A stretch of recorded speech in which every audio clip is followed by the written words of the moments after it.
because the PBR wasn't established enough. You know, I'm a go-getter, and I just started calling companies. And if I got lucky and talked to somebody, you know, I'd say I'm representing athletes in the PBR. They had no clue what I was talking about. We did it the Cowboy way. It was a handshake. I didn't have any contract with my athletes because my whole philosophy was, look, I don't want a piece of paper to make you feel like you have to be with us. I want you to be with us because you want to be with us. Too many people I hear, ugh, that job, right? And I'm just like, man, there's no way to live. You get one shot at this life. Why be miserable? Yeah. Welcome back to the Wealthy Cowboy Show. We're back here in the Brand Cowboy showroom at Wealthy Market in Dallas. Want to tell you again, reach out if you need merch, anything like that done, apparel line, anything. Brand Cowboy, you need to reach out to them. They do a great job. They've done my Wealthy Cowboy Show merch. They do a lot of cool stuff, including these Horn Knot shirts. If you're a retailer, reach out to them about carrying Horn Knot in your store. If you're a consumer, stay tuned on the website, hornknotbreakaway.com, and you can check those out directly from there.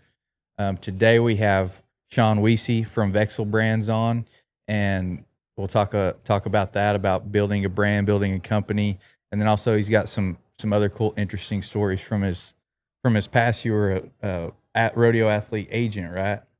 Yes, yeah, agent. I've done that for 25 years. You still do that? Yeah, I still have couple guys I represent, Derek Obaba and Wacy Shala. Okay. Well, let's start. We'll get into all that in a little bit. Let's start, like, where'd you come from? How'd you grow up, your background? I grew up in Southeast Texas, outside of Houston, farming family. My dad was a rice farmer. Then we actually, when I was in high school, moved over to South Louisiana. And he managed a farm over there, turned it into a turf grass farm. So, I grew up, farming. My dad was a bull rider, so I started riding bulls when I was 15. He never pushed me to do it, but as soon as I said I wanted to do it, I had a round pen at my house within a couple of weeks, and some steers and young bulls start getting on. So, that was my dad. He wouldn't push you, but if you said yes, you better be ready to roll. Yeah. That's cool. Did you go all in on the steer ride and go all the way through all the? Yeah. How long did that last? 15 years. So I stopped when I was 30. I went to high school rodeo, my junior and senior year. As soon as I turned 18, got my permit, and started going to pro rodeos, and then. Was that kind of your direction, or were you planning on going to college, like doing a career or anything else like that? No, I did go to, my dad was a horseshoer too. And his advice to me was, he wanted me to chase my dreams, but it's like, look, there's going to be a time you need some money, and having a skill set under your belt probably be good. So I went to horseshoeing school when I was 18. And, knocked that out. And so I had that skill set at least in it. I'm thankful I went and did that, because obviously on the rodeo trail, you need to tack a shoe on. It was valuable during those times. You could find work because you're in that environment. So I wasn't planning on going to college. I just started going rodeo on open rodeos, pro rodeos, wherever I could enter. And then college coach saw me somewhere, I can't remember, a long time ago, for Howard College, and approached me and offered me a scholarship to go college rodeo. That's a big change from Louisiana and Houston to West Texas. Yeah, for sure. So I obviously I called my dad, mom and dad about it, and they're like, look, you still get to do, you're going there to do what you want to do, is ride bulls. And it's free college, it's junior college. We'd knock a couple years out, So I went there and for a couple years, and college rodeo continued. I'd filled my permit and going to pro rodeos. And it's funny because that region, I was thinking about this the other day. When I was college rodeoing in that West Texas region, it was it was just ridiculous, the competition. I was riding against the Gilbert and Adam Creel, Jerome Davis. I think Ty Murray was still riding my first year. So it's funny because we'd go to college rodeo. The next night we'd all be at a pro rodeo together. And the college rodeo was tough to get into money. So it was great times, and I'm glad I went and did it. But I was thinking about that the other day. It's like, man, that was a tough region. Yeah. And even all the way around. I know at the same time, I think Strand Smith was roping for Odessa College. And so it was the future of pro rodeo was at all those college rodeos back in those days. We were talking about that a while ago. Just imagine, like, you're just unlucky and like you're really good at your event, but you grow up in your rodeo in the same era as like Trevor Brazil. Like, you have no chance at winning the all around basically, or Ty Murray or Stetson. And it's like you're in the wrong era. Yeah, for sure. So how did after college, did you just keep rodeoing, or how? Yeah, I kept rodeoing. Obviously, bull riding. It's what's Don Gay say. It's not if you get hurt, it's when, how bad, and that's definitely true in that sport. So I dealt with injuries, nothing major, but broken leg. Was that before like the vest and all that stuff? Yeah, the vest came about midway through in my mid-20s is when the vest showed up. Thankful it did, right? I actually went when I was my junior and senior year of high school. I went to Lane Frost bull riding school. So I got to be around Lane, and my parents became good friends with Clyde and Elsie. So that was a a gut check for me because I was 18, 19. What year was that? 89. I wasn't quite 9. I was about to turn 19. So I was going to pro rodeos, about to fill my permit. I was pretty close to filling my permit. And then, Lane Frost gets killed. My hero in bull riding, who I went to school 2 years, learned from. And, I was really, it made me angry because I was riding good at the time. But then it just, because bull riding's a mind. Once you figure out how to ride bulls, then it's 90% mental. And having the guy you looked up to, who basically taught you a lot of things, died doing that. I had to figure out in a hurry, is this who I want to be? But it upset me. Obviously, it's a sad deal. But on a selfish point, I was like, why is this happening now? I'm riding good. I'm craving bull riding. And this happens. And now I've got to figure out do I really want to do this, right? Am I willing to risk it all? And thank goodness I started becoming good at that point. I became good friends with Cody Custer. And right after that, the next rodeo I went with, just me and Cody went to a rodeo in Scott City, Kansas. I can remember it like it was yesterday. So first bull I'm getting on a few days, and a week, less than a week after Lane died. And, I think we supported each other, right? Cody's 5 years older than me, but, had been to the NFR a few times already. So he was already mentally strong in the sport. And so he was good to have during that time. And went to that rodeo. We both rode our bulls, and that, it clicked. Okay, dang right, this is what I want to do. How prevalent, I always wondered that, like how prevalent were like injuries in that midsection area before vest? Was like that just happening all the time? I mean, obviously we all know about Lane, but was it happening a lot and nobody had come up with a solution for it yet? Or? Yeah, well, I don't think anybody thought about it, right? Nobody was I mean, there'd been some deaths, right? But not necessarily, and maybe there are some that I didn't know about, but It wasn't like if you go to a big bull ride and you're seeing at least one or two injuries at every one of them or something. yeah, a lot of broken ribs back in those days. I mean, I broke ribs, and you can still break ribs with a vest, but um, just imagine without a vest getting a horn to your rib cage. Mm-hmm. I had, a head or a horn and breaking ribs. So, I don't think it was just like, oh, so many people were getting stomped in the gut. And, I just think Lane's situation, because he was the most popular, one of him and Tough, most popular bull riders at the time, for it to happen to him, right? This happened to other people. This didn't happen to the top guys. Mm-hmm. And so I think that's really what brought light to it. And, the way those vests came about is Cody Lambert, he was raised in a horse racing family. And so that they already had a vest for jockeys.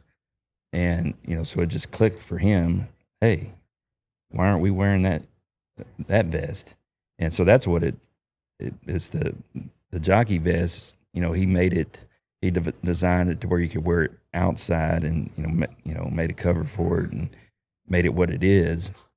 Where jockeys, you don't ever see it because it's underneath. It actually it's like a what are those suits women wear that snaps underneath?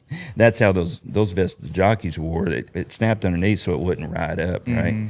It'd stay in place. But I never knew they even wore anything, Yeah, I right? didn't know that. It's hidden underneath their uniform.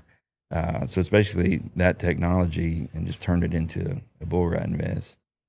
So, But yeah. so that happened, and then got in with Cody, and just having that mentor kind of helped guide you along. Did you kept riding? And Oh yeah, 100%. I think just getting that first bull was, because that week was a mental game, right? I mean, you think about it, 18. You don't really know. You're young. You don't really know how to deal with those situations, versus somebody who's got some experience in life. So, but yeah, the good thing is I was 18 at the same time. I rode one bull, and that was all it took to get me over the edge of, okay, I'm good. Still sucks, but mentally I'm good.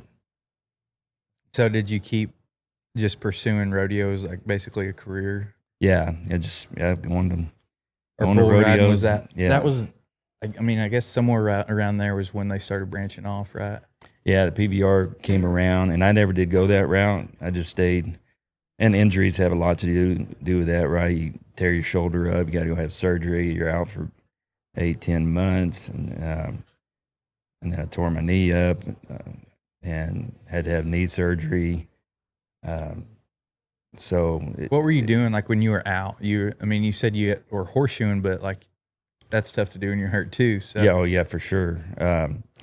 Well, I know when I had shoulder surgery, I was 21, and my parents had moved out west, and they were living in California. And Dad just, he said, "Come out, you have surgery." And I was still young. They set me up with a good doctor in Monterey, California. Had my shoulder done, and I just lived with them, right? So my parents were great supporters. They took care of me when things weren't going great. Mhm. So they were great to have as support during that time. And that's basically what I did, right? The knee surgery, yeah. When I had my knee surgery, I was older, and I was already shoeing quite a few horses. I'd kind of located in Idaho at the time. I was up in Idaho, and I'd created a little clientele to where, they're on a schedule. So I had some income coming in. So that helped.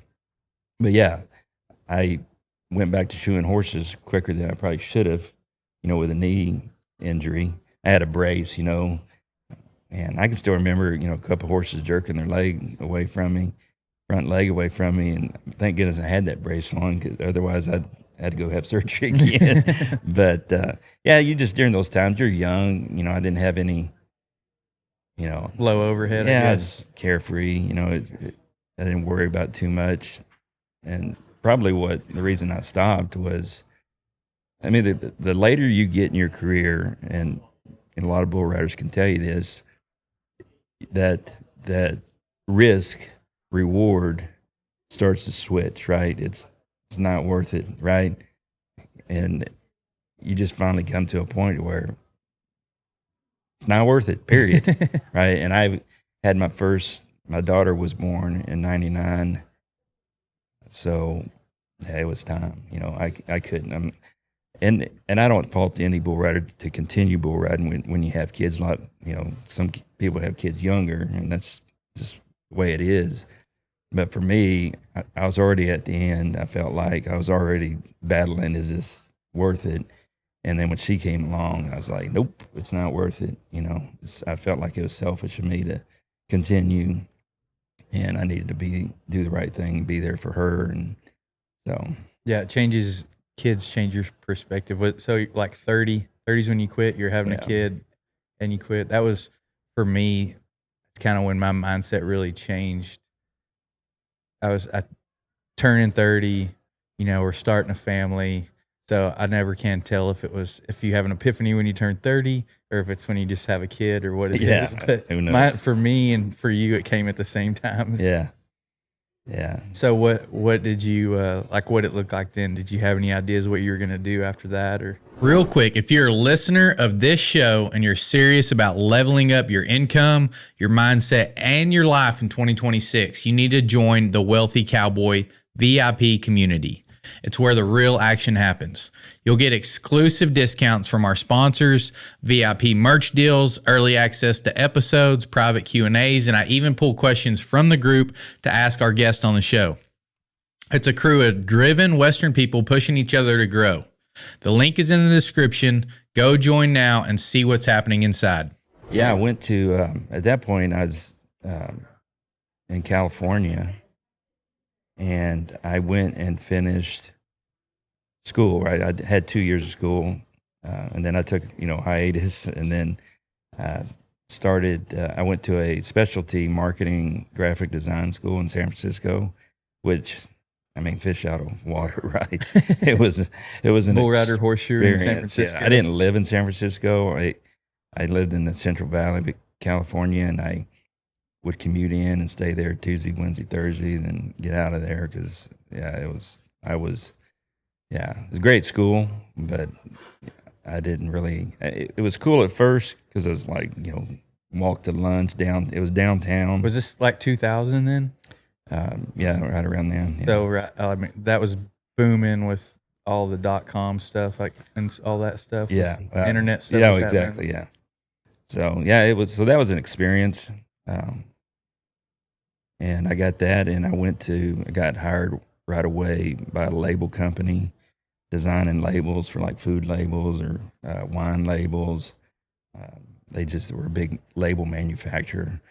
So we'd do edits on labels or create them from scratch. And then during that time, I mean, talk about a change, right? I mean, living the carefree life, to having a kid, to having to go to a job 8 to 5 every day, even though I love design and, I loved what I was doing, but it was like, I felt like I'm in prison, right? I don't have a choice. I've got to go here and do this from 8 to 5. And I quickly learned that, man, I don't think I can do this for another however many years I got to do it. And so I started a freelance graphic design business on the side and started hustling, just doing business cards for local companies or new logos. And then I finally landed a gig where I was doing package design for a food packing plant. They had their own label. Started designing those and got to where I could quit the 8 to 5. Mm-hmm. So that was my goal. Was I'm fine. This job's great, but I can't do the structure. It's just not my style. Especially coming like just any type. It seems to me like any type of like cowboy background of rodeo cowboy, ranch cowboy, or something. It's just like that structure doesn't fit well with our mindset and how we're set up, wired. And I don't fault anybody, you know, that does that. Everybody's got a different path, and you got to go do you, right? But I quickly learned that wasn't me. I got to figure out a way to not have to go sit somewhere from 8 to 5. Now, or like on my terms, right? Because I sit somewhere 8 to 5 today, or but longer. It's doing something that's for me, for my family directly, not for somebody else, and that's the difference. Yeah, as a business owner, entrepreneur, you know, whatever you want to say, self-employed. Yeah, you're probably, at least at the start, working more hours than you would work working for somebody else. But yeah, it's just something about it being on your terms and knowing that you're building something for yourself, I think, instead of somebody else. There's going to be a payoff at the end. For sure. Yeah. For sure. How did that keep evolving? How did that? Well, it involved from there. I mean, all this was like jam packed within like 2 or 3 years. A lot happened. I quit riding bulls. I went, you know, got that degree, started having to work for the man, started my own business. And this was all in like a 3-year period. And during that change. Yeah.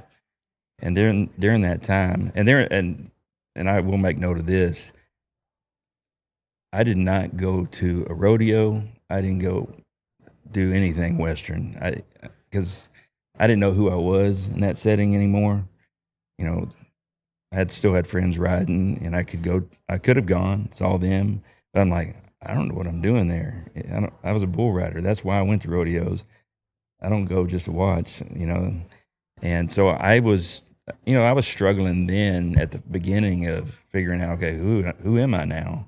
Because for all these years in my 20s, somebody asked me what I did. I was a bull rider, and now that's gone. Now I got to figure out who I am, really. I was on a journey to figure out, you know, Changing what your the next identity. phase of my life, who I was going to be, and what that looked like. And so, yeah, I wasn't going to rodeos or anything. I still watched the NFR, you know. I still loved it, but I knew I couldn't be around it. And during that time, Cody Cuss, the PBR was starting to roll for a few years then, right? It had been going, and Cody Custer calls me one day and says, man, I got thinking you need to be an agent. Okay, you know, what's that look like? What's going on? He goes, well, there's an agent over here in the PBR. He's crooked as all get out. Nobody likes him. He's taking advantage of these bull riders. He don't care about the sport. He just cared about putting money in his pocket. It's like, I thought of you. You know the sport inside and out. You know half the guys that are on tour, and you got a marketing mind, because I just think you could do it. I'm like, okay, I'll think about it. I'll look into it. Did you know anything about sports agents or anything? No. But I back up. When I was in my mid-20s, I created a sponsor packet. That's when sponsors started to creep around. I'd see things. And I do have a creative marketing mind. I created this marketing packet that I went and printed out at Kinko's, and had, you know, where I would put your logo if you want to sponsor, the dollar amount, and I sent it out. No response. I mean, obviously I didn't get a sponsor, but so I had that already. It was almost like a sign, right? That's what you're going to do in the future. I mean, I didn't know it at the time, but so after I had that phone call with Cody, and actually what started it, now that I think back, is I think I jump-started Cody to thinking about it, because that year at the NFR, I was watching the NFR, and Cody had a sticker on the back of his vest, said autotrader.com, and it was just all over the screen. So I texted Cody or called him, I can't remember, and I said, man, how much they paying you? And I don't think it's enough. You know, and so I think that jump-started him thinking, and then he called me a couple weeks later and said, hey, you need to be an agent. So I was already thinking about it, right? So I did the research, a little bit of research, and I've always been one to jump off a cliff and build the parachute on the way down. So I'm not scared to do it. Drives my wife nuts, but so I did it. I said, okay, we're going to do this. Started XD Sports, created some makeshift website. I still don't know to this day how I did the website, but they didn't have Shopify back then. XD was what it was called? XD. Where did that come from? Extremely dangerous. Obviously not with an E, with an X. So I don't know. I just like the tone, right? XD. I just went with it and created a logo because I'm a designer, right? Created a cool logo, XD Sports, and went to Bakersfield. I was still in California.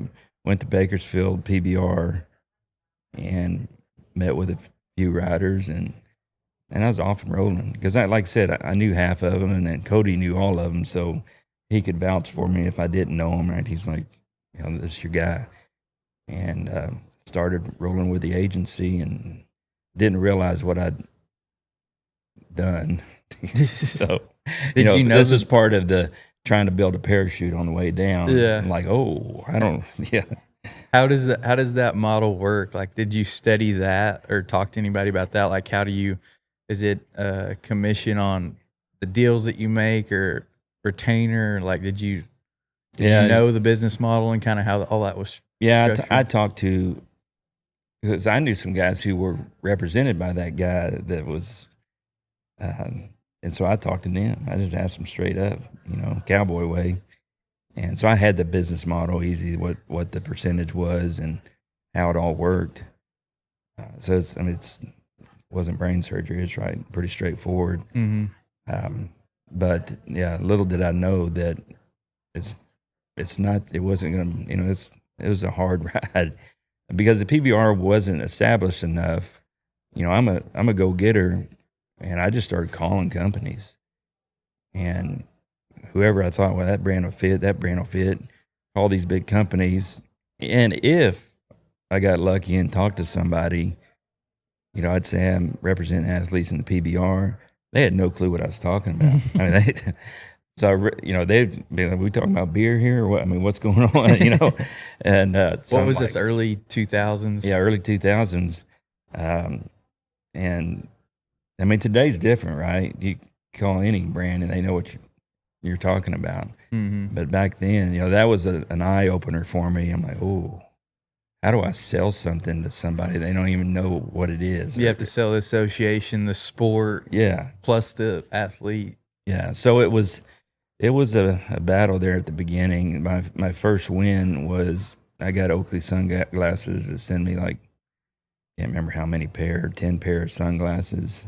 And I think I was representing 3 guys at the time, and I gave them all each 3 pair of sunglasses and kept one for myself. That was my commission, some pair of sunglasses. But in hindsight, I look back on that win's what kept me, chugging along, right? It was a win. This can work. Yeah. I mean, it didn't pay the bills, but it was still a win. I still was doing my freelance graphic design to pay the bills, but that was a win for me, and it got me amped up enough to keep me going, just go trudge through the no's that I was hearing daily. Yeah. Right. That's what got me hooked. Just being optimistic was like the first, very small few dollars that I made on social media. I'm like, oh, whoa. Yeah. Like this can pay. Then that hooked me. And when I got into sales, the first small commission I made, I'm like, whoa, there's something here. Yeah. No, those wins are, and especially when, sales for sure. Because that's basically what I was doing, right? I was doing sales, but in business in general, you got to latch on to those little wins at the beginning to boost you to the next. Because more than likely, hopefully, the next win's closer than that first one you got. But you got to use that as fuel to keep rocking and rolling, and especially in that agent world.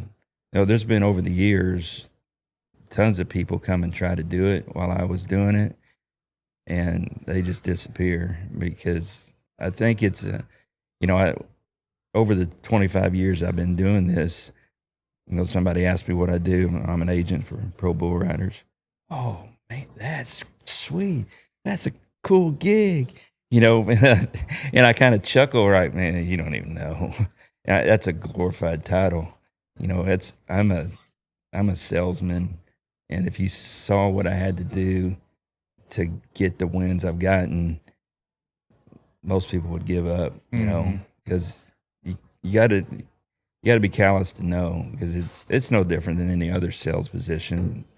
You know, you just got to keep trudging along and sift through those no's to find that yes. But yeah, I always laugh when, you know, people think it's so cool, and they're, you know, over the years it is cool now. There have been cool aspects that I got to do some cool stuff because of what I did. You know, I ended up at 1 year at Justin Bieber's house at a Grammys after party. So I mean, there's some weird stuff that you're like, whoa, you know, so it did, you know, provide some cool experiences along the way. But at the end of the day, the reason the success came is because what nobody saw behind the curtain on what had to be done in order to get that success. Because it, you know, you just outside looking in, you look at the TV, and all of a sudden Monster Energy sponsoring these guys. You're like, oh man, that's cool. Well, you know, it's not like I made one phone call and they said, well, heck yeah, we'll do that. We'll do that tomorrow. Where we send the check? No, it was a 3-year process. Yeah, people just waiting for you, sitting out there waiting for you to call. Yeah. So, but that was, talk about fuel, right? I look back to the Oakley sunglasses. Obviously, that's a bigger boost of fuel when you land a $5 billion brand. But it really, I loved that about it. Like, I loved shock and awe. That's what kept me going in the later, you know, times was, okay, I'm gonna land this, I'm gonna bust my butt for 3 years, keep working this big brand, and then I'm just gonna reveal it, shock and awe. Here you go, you know. And I don't care if you think it was easy or whatever. It's just, I just want to shock and awe everybody that's watching, and not for glory for me. It's just like I wanted it for my athletes, right? They're like, oh, because they would get excited too. You know, when I'm telling an athlete, hey, I got this deal done for you. Don't tell anybody. We're just gonna reveal it, and so they would get excited about it too. So it was fun to do that for Monster. You know, you don't have many of those. You think about 25 years. I wish I would have had one every year, but it's just, it doesn't work out that way. It's too hard. You know, you just can't go land those type of brands overnight. But you know, the Monster Energy deal was huge. Landing, you know, Yeti, bringing Yeti on was cool. I did a rodeo stint for a while, and we launched Team Chevy Rodeo, and then I did Levi's jeans that hadn't been involved with anything Western forever since the 80s, and so that was you know, I just loved, that was what kept me going, is those big wins. You know, I had little wins along the way, and obviously that's what kept the lights going, but what kept me going was the next big brand I was working on. And what, like, just going back to starting out, was it sounded like you really didn't have any competition. You were the only agent for the bull riders, basically. But there was that one guy stuck around for a while, the guy that, you know, and I won't name names, but, you know, and then he ended up getting bought out by somebody else. And actually Bob Funk with Express Ranches bought that agency. And so they got an agent business. And so it was just us and them for, a long time. I think like I said, there was people that came and went throughout the years that tried to come do it. And, I would just laugh, right? Because like, you like the title, the glorified title sounds cool, I'll admit. But, you know, if you want to keep that title, there's going to be some stuff you got to do that's not easy. And that's why most of them just came in a blink of an eye. They were out of there. How did you pick, like, who you're going to represent? Was it on, like, were you just going and picking your friends, or just the top guys, or kind of anybody, or how did you package that? DX Trailer Sales is based out of Lubbock, Texas, and it's definitely not just a trailer dealership. If you are involved in the Western way of life, and if you're listening to this show, you probably are, they have something you need. From trailers for a day working cowboy, to a full-time cattle hauler, to hay trailers for a farmer or rancher, to arena drags, rope and chutes, and feeders for the rodeo cowboy or cowgirl.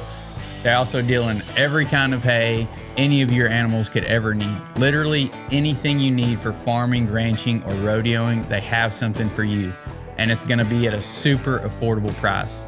Besides all that, everyone you deal with there is super friendly and helpful. We just got new custom flatbeds built for our pickups, and I also got probably the coolest trailer you've ever seen built. And you can stay tuned for a video we're gonna do, and it's gonna show all of that and some more of their products also. So check out DX Trailer Sales on Facebook or dxtrailers.com. I don't really know that I had a system. It had to be somebody that I was going to click with and somebody that wanted to work with us, right? Because I've got a business partner in it. He's an attorney out of Michigan, and he came on a couple years after I started it, Brad Benzinger. And I'll tell that story real quick. He sent me a letter, like in the mail. I got a letter in the mail like a year and a half after I started, which I'd only gotten sunglasses at that point, you know. And he sends me this letter saying, hey, I'm, a year out of law school, just, inquiring if you have any openings for your agency, and, which was high comedy for me. I'm like, what openings? You want a pair of sunglasses, man? So I it was reached, just you at that point. Oh, it's just me. And he found my makeshift website. That's how he found me. And so I reached out to him. I called him, like, okay, I'll play this game. And I said, yeah, I'd like to meet you in person and see if, if we click or whatever. That's kind of how sports agents, a lot of them they're lawyers, aren't they? Yeah. Well, in the NFL, you have to be an attorney. Just to negotiate contracts and stuff. Yeah. So I asked him, I said, are you willing to come out to Bakersfield, California to a PBR event? Meet me? I said, yeah, I'll do it. Or he goes, let me check my schedule. And I'm thinking, ain't no way.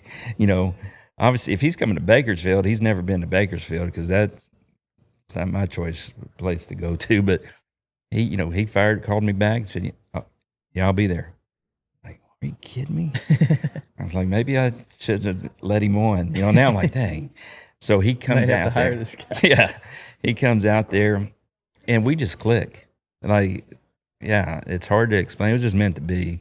He likes to hunt. I'm a big time hunter, and so we talked hunting, and he did a little team roping.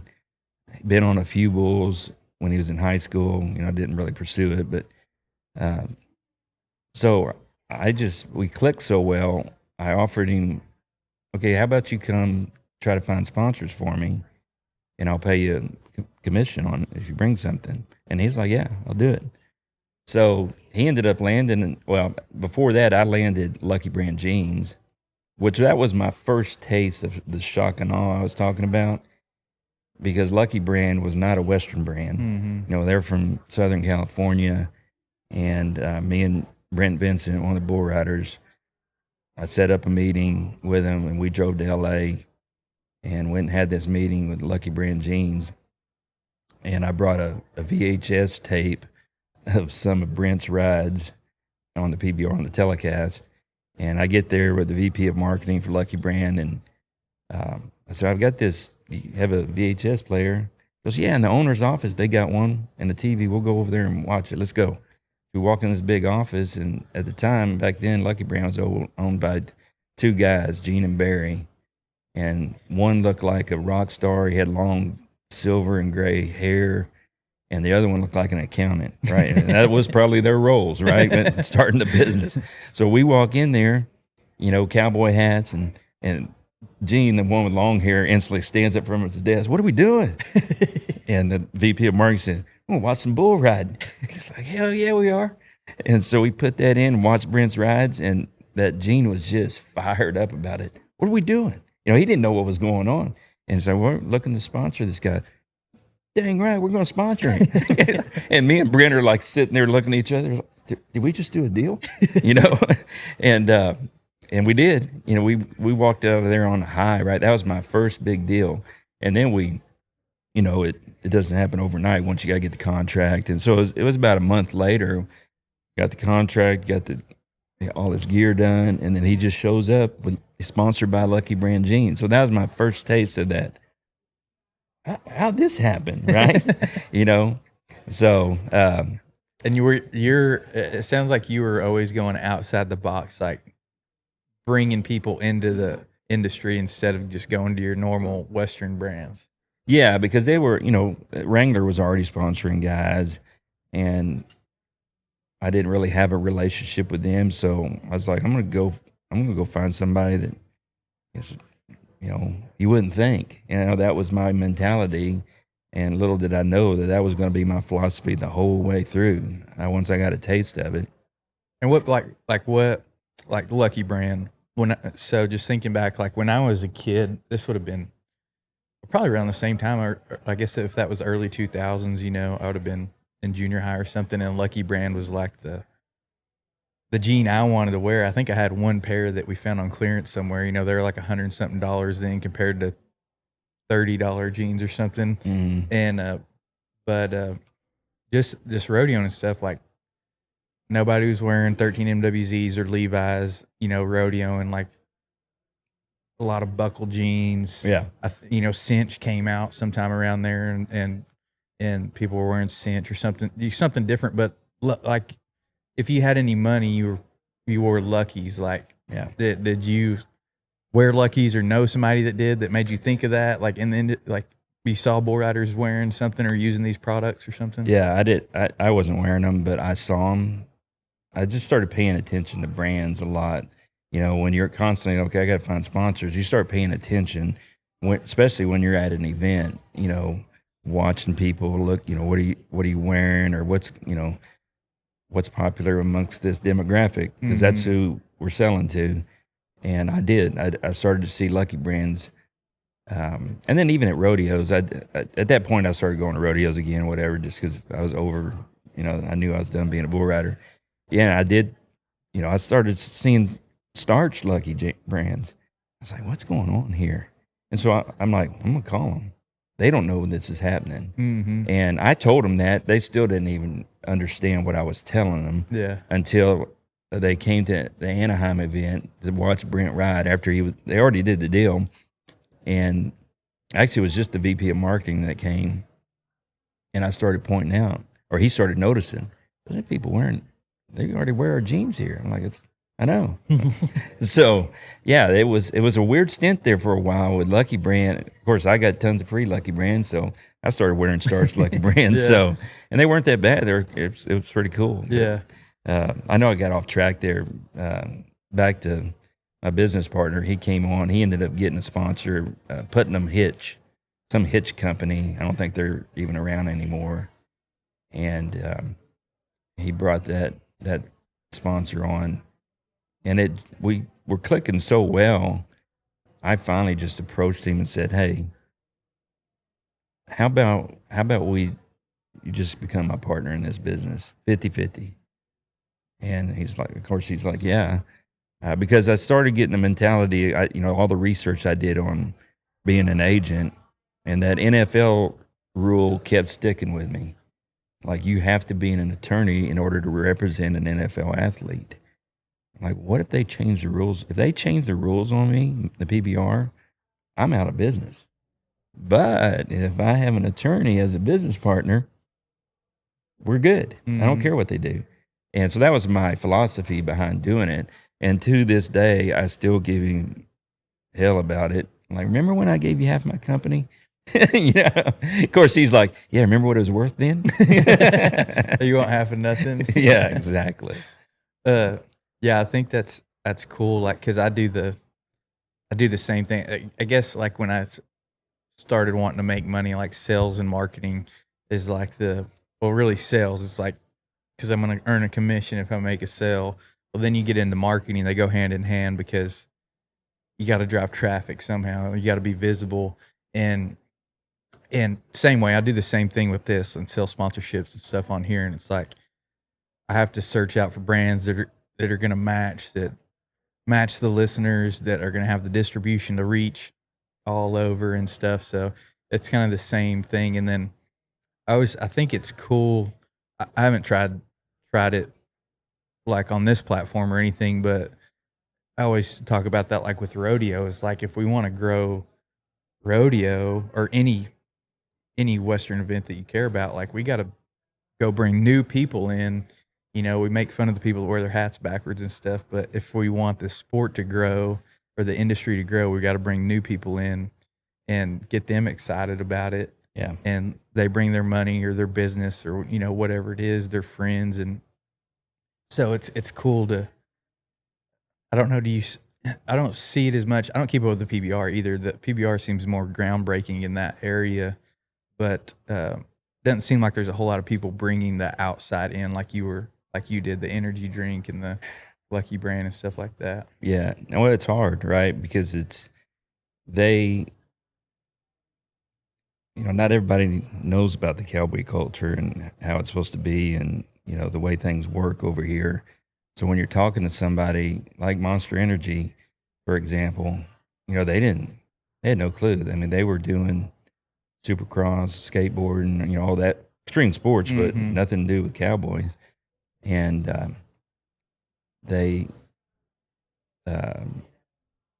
got them to an event. So that's how I was able to close the deal finally. It's like, this is an extreme sport right here. Yeah. So I got the guy that I dealt with, Corona, California. That's where they're based out of. And we had a third guy helping us. I called it. He's a hunter, so he was just hunting for sponsors, mainly contacts that he could start it and then hand it off to me. And he got in the door with Monster and said, "There's this guy." He goes, he hadn't talked to him. He goes, "This is who they said I need to talk to." I figured you can just talk to him, and I called him, and he had the thickest Southern accent. I'm like, "Whoa, what's this?" You know, I instantly got bright-eyed, right? I'm like, I got a shot. Yeah. You know, I'm dealing with some Southern boy here, you know, versus some California suit. Guy. Yeah. You know, so I got excited when I talked to him. And Mitch was his name, and he's great. At the time, he was director of motorsports for Monster. And finally, we got him to come to an event right into the PBR finals, back when the finals were still at Thomas and Mack. And PBR, nobody knew, you know, we keep that under wraps. Well, he brought another guy, this guy Ash, who did a lot of videos. Dirt Shark is what he runs. Does these behind the scene supercross videos. Well, he brought Ash. He goes, "I brought Ash for street cred, you know, see if this is cool." So I had him front row seats. And I think it was the second bull rider out, gets jerked down. I mean, just smacks this bull's head. He does a backflip, knocks him out. And that Ash is standing up and grabbing Mitch, shaking him like, "This is some real shit." You know? So it was like, there it was, right? Now they like, okay, well, I don't understand this culture, but this is extreme, right? And we do extreme stuff that we need to be involved. So that's, you know, the extremeness of bull riding. Now, if I would have taken them to a 10-head calf roping match, probably not. You know, they probably wouldn't have gone for that. But even though I know that's extreme, I couldn't do that. But, and the PBR puts on a good show, right? It's a rock and roll concert. So I think going into it, they thought, well, we're just going to listen to George Jones. They're going to be playing George Jones, and a bunch of banjo and fiddle, you know. But no, they got, you know, it's, you know, pyro at the beginning, rock and roll music.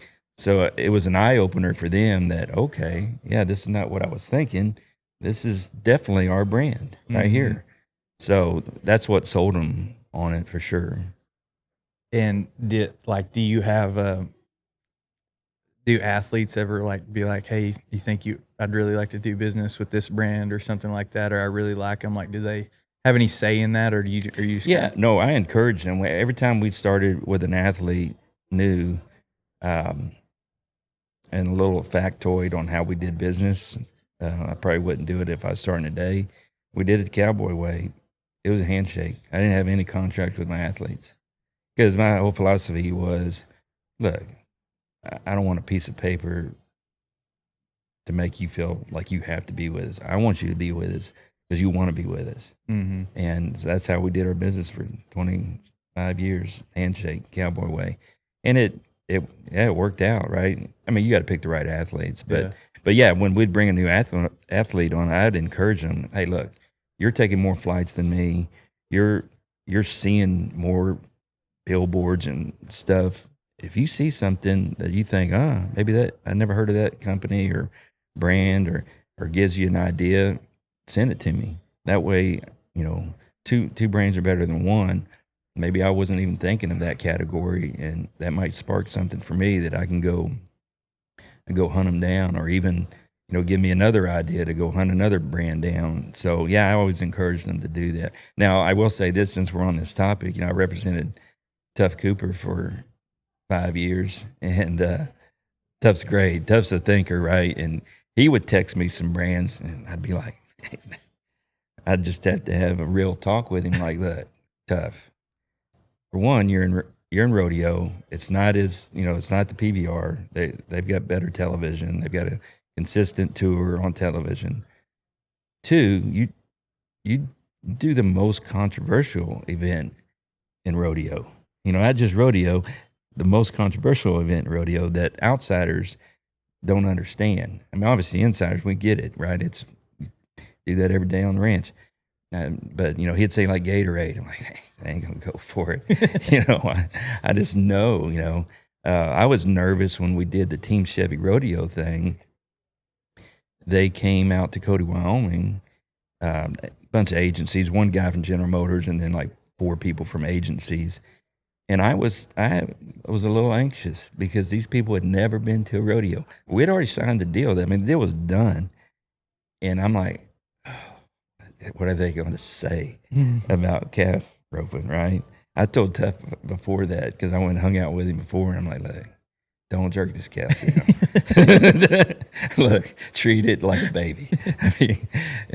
But I couldn't control the other ropers. But I got through it. There was one lady that was a little shock and awe, and I had to, explain to her the whole background on roping calves. So yeah, to answer your question, I encouraged it. Yeah, and even with Tuff, I encouraged it. I'm like, I don't care. I'll tell you what I think about it. And he went some. I'm like, whoa, okay, we're going there. And it's funny to think that brands like that, like think Chevy trucks, and their commercials, they're in the mud, in the mountains, pulling horse trailers and doing all that stuff. But like the people at the top don't know anything about that life. Oh, yeah. Trust me, I've seen so much. I mean, especially with that, I never had to deal with so many different agencies on that deal. I didn't deal with General Motors that much. I dealt with their agents. They had an agency for sponsorship, an agency for social media, all these different people. Before you ever got the actual decision maker. Yeah. That's who I did the deal with. It was an agency. I found a contact and, worked it from there. But, there's a lot of people that are doing stuff. You're like, how did you get this job? It makes you wonder. Yeah, for sure. That's crazy that the brands that we think, and then just the people behind them. Well, yeah, and Chevy, you'd think there's some country boy over there running that show, right? Mm-hmm. Like a rock, right? Yeah. But no, it ain't. It's General Motors, right? So it's not Chevy trucks. Mm-hmm. So the guy I know I dealt with at General Motors, he was probably driving some Chevy vehicle or car. Mm-hmm. He wasn't driving a truck. Yeah. So. And it sounds like you really had like some big deals that kind of defined your career. I mean, and you're still going, but so like in that, are you shooting for like just like one big deal a year and like your business will be successful? Do you need it more than that, or is it little wins in between, or how does that work? This is a business model. Okay, quick pause, because I want to tell you about an opportunity to join a team that's doing things different in the Western world. If you're the kind of person who actually cares about your work and you're tired of the whole thank goodness it's Friday, oh great it's Monday routine, this one's for you. Brand Cowboy is growing fast, like really fast. They design and build apparel for some of the biggest names in the industry. National Roper Supply, Murdoch's, Classic Equine, Best Ever Pads, Smarty Roping, just to name a few. And they're also the folks behind Horn Knot, the Western performance gear you've probably seen me wearing on the show. What stood out to me about these guys is the way they think about people and business. They're laser focused on building brands that empower people, and they're only hiring high performers. The kind who own problems, communicate clearly, keep a good attitude when things go sideways, and genuinely love the Western industry. Their goal, they've straight up said they want to be the Chick-fil-A of the Western world. Legendary service, real impact, zero excuses, laugh if you want, but watch them deliver. Okay, maybe minus the drive-thru and fried chicken. They've got multiple openings right now in marketing and sales. So if you're looking to level up personally and professionally while working with top Western brands, this could be a great fit. Check out brandcowboy.com/job openings for all the details and how to apply. Just know these roles are in person at their Stephenville, Texas location. Yeah, I needed to, for my own sake, to keep me excited. I had a handful of big brands I was going after, like long shots, right? Not that there was a shot. I knew there was a shot. It just it wasn't going to happen overnight. I had to be strategic about it, on how I did things. But then you always had the, Wrangler, over the years. Obviously, I developed a great relationship with Wrangler, and they sponsored our guys, and boot companies and stuff like that. The Western brands, which were very important to, that my agent career and my athletes, right? But I was always, my main focus was, what big deal am I gonna do? And it didn't happen every year, but every year I had somebody I was trying to land into the boat, right? Mm-hmm. And then so when did Vexil come along? When did you start working on developing your own brand? That was, I probably designed our icon, like the V with the horns, I think in 2013. And I just kind of shelved it. I've always been, especially with dealing with all these big brands, Monster, I was very interested in the marketing, the branding, and the strategy behind the marketing of the brand. Were you still doing any of that, like the design and? No, I just all in on. Yeah, I wasn't doing. I was just being an agent. Now I created some schematics for, a sponsor pitch, right? So I had a shirt, a vest. I created a vest, chaps. If they wore a helmet, so I could put the branding on that schematic, and that way it gave the potential sponsor, the sponsor I was trying to land, a visual of, okay, here's what your brand will look like on the gear. So with that skill set of me being a designer came in, that schematic ended up getting stolen, and other agents were using it, which I didn't care, whatever. But so yeah, I guess my graphic design came into play, but not for a little bit. But I wasn't. Yeah. It wasn't my business. So. And before we get on Vexil, I forgot I was going to ask you this: the marketing of your agency. So you're saying like you would come up with ideas and stuff, and you had a hunter out there, but like, did y'all just were y'all just cold calling, door knocking, sending mailers out, like trying to stay in just like a whole list of brands just all the time, or trying to promote the agency brand at all, or like how did that work? Yeah, or did you wait till you got an idea to try to pursue? Yeah, we weren't really promoting, our agency as a brand. It was, we just had our lanes that we were going after. And it was just obviously my business partner was a full-time attorney, so he wasn't, even though he's my full partner, he wasn't doing as much of that. That's all I was doing every day, put my head down and, call, email, whatever I had to do to try to get behind the door. You always had somebody you were working on. Yeah, I had my list of people that I just was going after. And so, yeah, there wasn't, the brand was, I didn't really need the sponsor to know my brand, right? I needed the bull riders to know that, and they did. Obviously, that's an easy thing. And, I'd say any kind of marketing I did for the bull riders, as far as, promoting our agency, was them just knowing me. I think there was a mutual respect there, because they knew my background. They knew I ran my hand in the rope just like they're doing. When I was their age, I was doing what they did. So I could walk in the locker room and I was just one of the guys. Yeah. I did.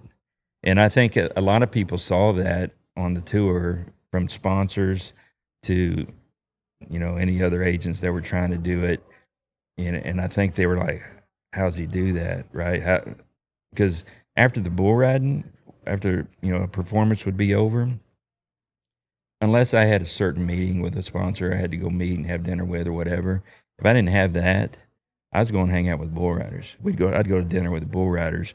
And a lot of the people that work for the PBR or any other agent, they all just went to dinner and hung out with each other. The corporate, I went and hung out with the athletes, because those were my people, right? And I think that gained a lot of respect, from the bull riders for me, because they're like, man, he doesn't have to come hang out with us. He can go hang out with the suits or whatever. And, I just, at heart, I was still them, right? Even though I'm older and wasn't doing it anymore, I just enjoyed hanging out with him better. It's more fun. Yeah. So.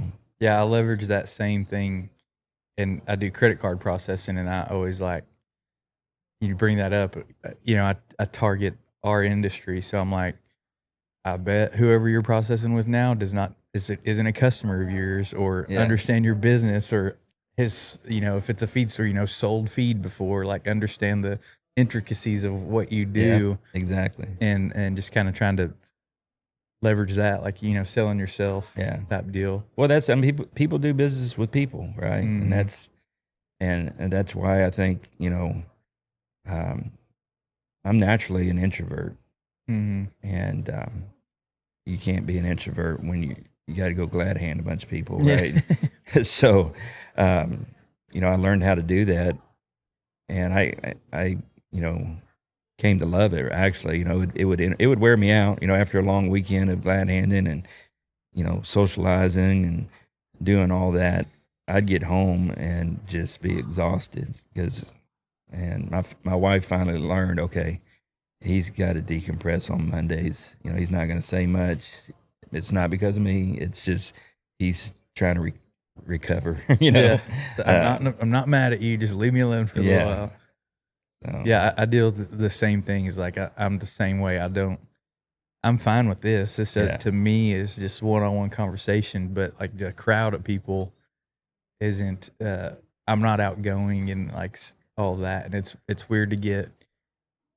You can build the skill still, whether you're introvert or extrovert or whatever. It's easier if you're extroverted and you're a natural, bullshitter and can go talk to whoever. Yeah. But I'm not outgoing. I don't like talking to strangers, but I can do it.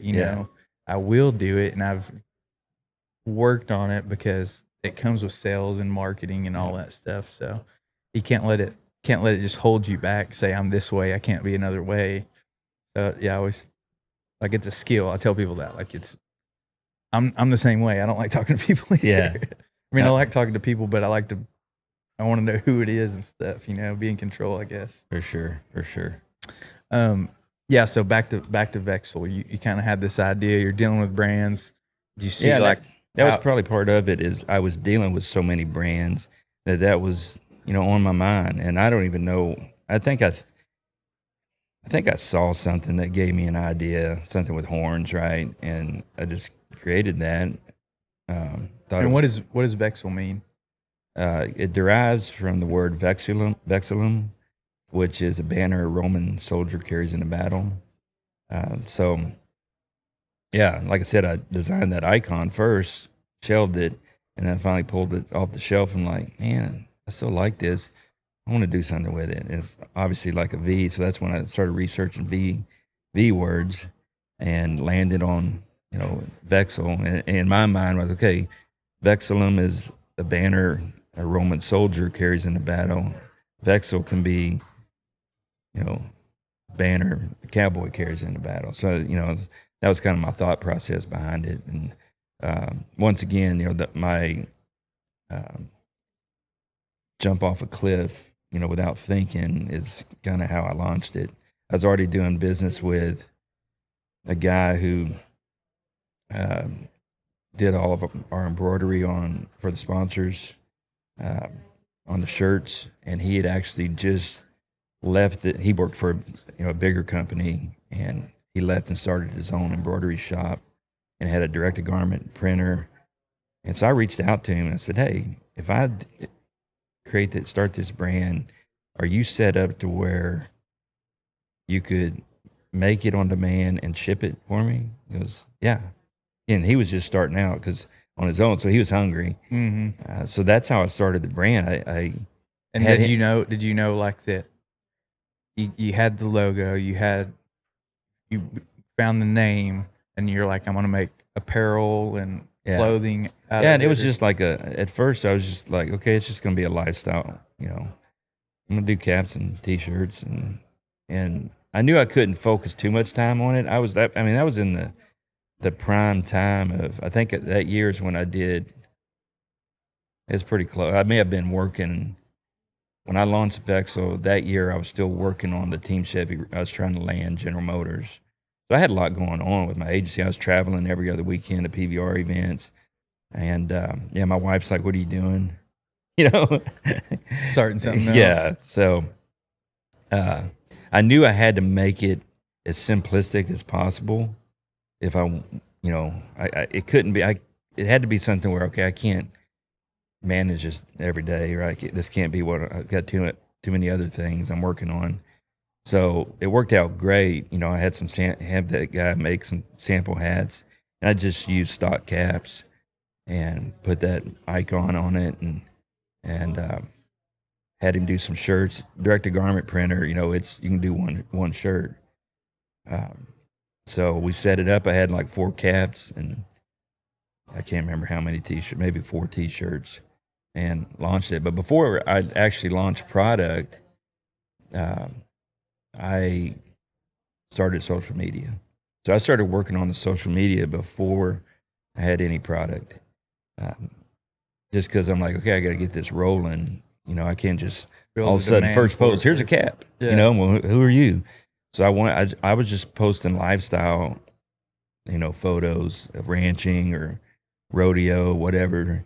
And so that social media started growing because I lived the lifestyle my whole life. So I knew what triggered me.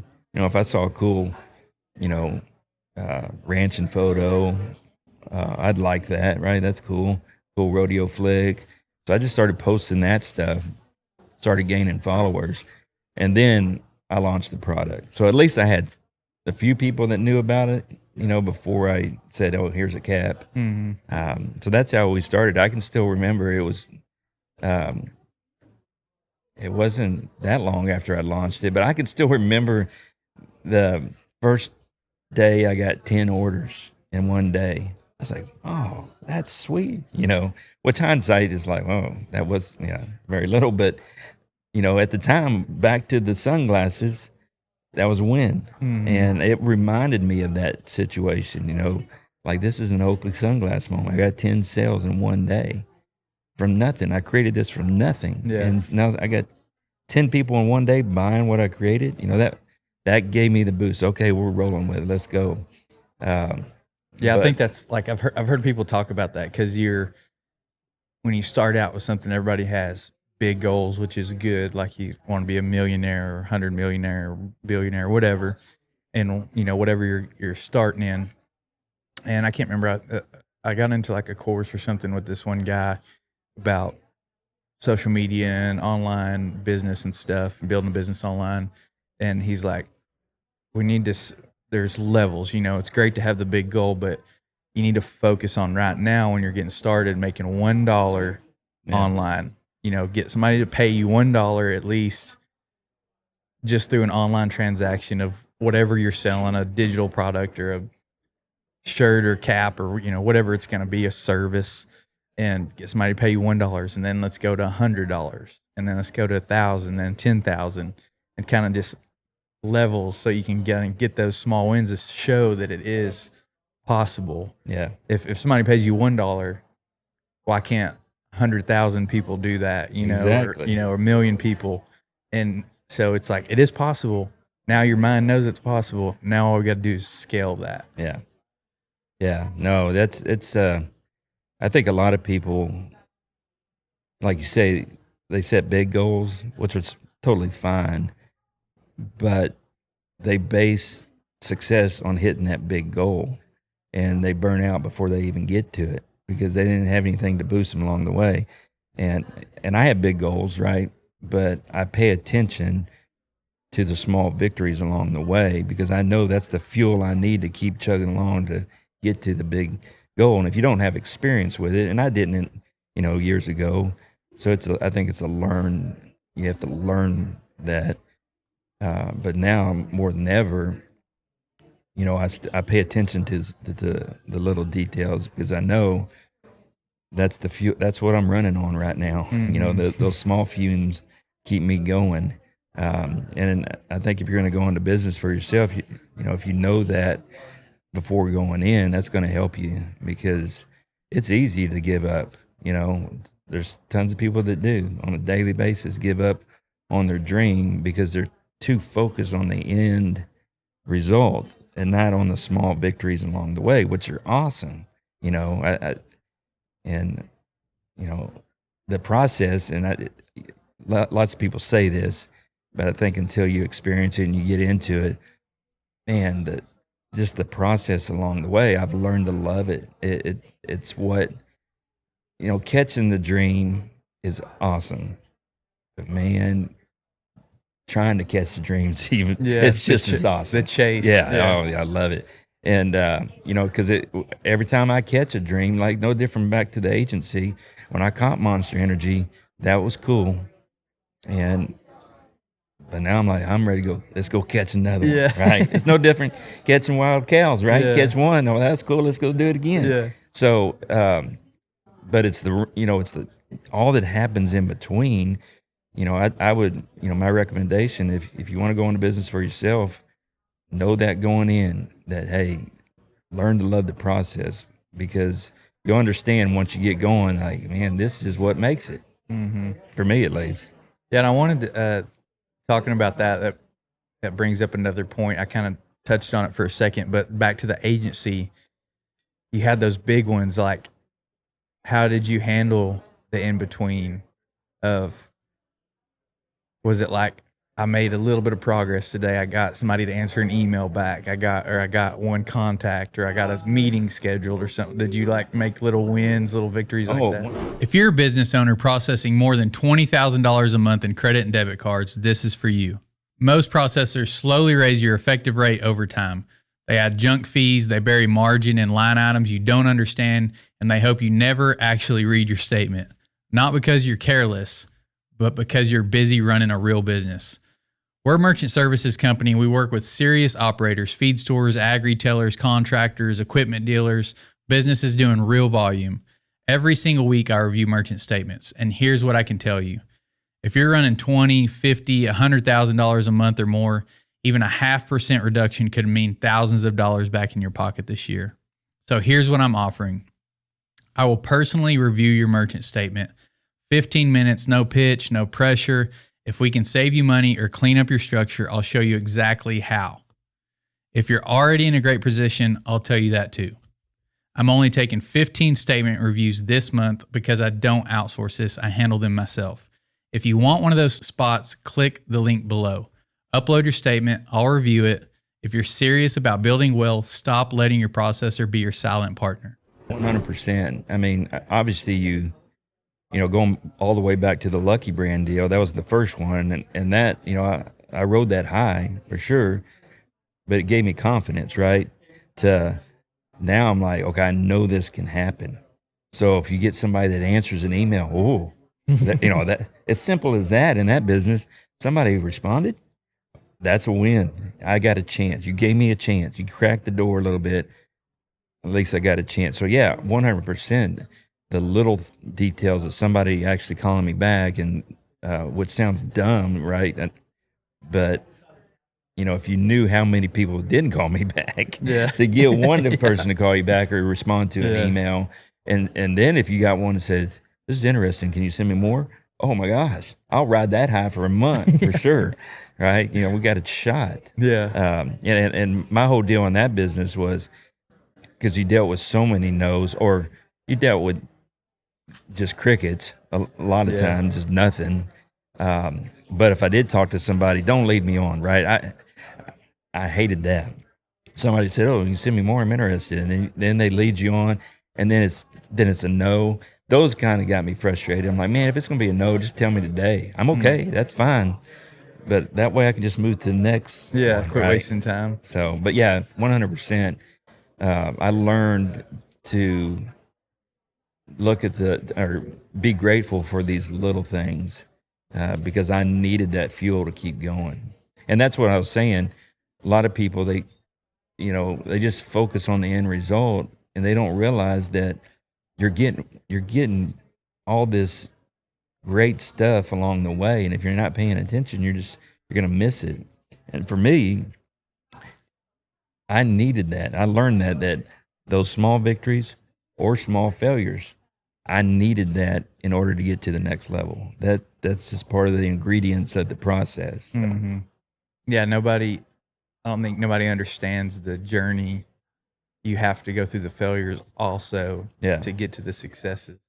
And I think it's funny too. I asked you that because I'm the same way. I'll come home, be all excited or something. Shady's like, did you close that deal or whatever? And I'm like, no, but I met a guy. You know, and now I met a guy, and like I think we're gonna do something.